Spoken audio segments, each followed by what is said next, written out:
बिस्मिल्लाहिर रहमानिर रहीम।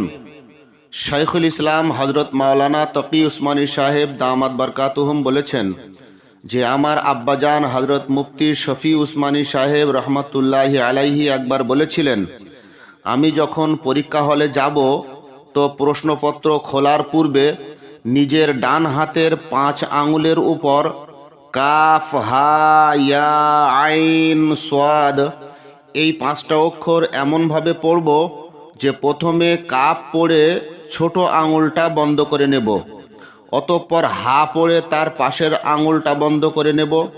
এইভাবে 5টা অক্ষরে 5টা আঙুল বন্ধ করে নেব, অতঃপর কুফিতু পড়ব।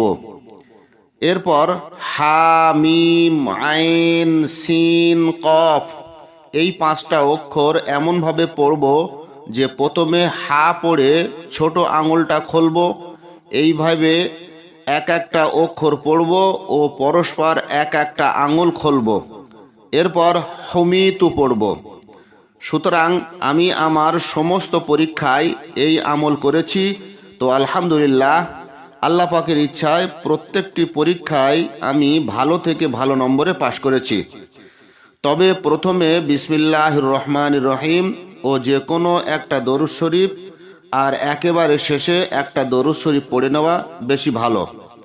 দোয়া করি আল্লাহ পাক আমাদের মাদ্রাসার পরীক্ষা, মাধ্যমিক, উচ্চ মাধ্যমিক ইত্যাদি পরীক্ষায় সকলের পূর্ণ সফলতা দান করুন, আমিন।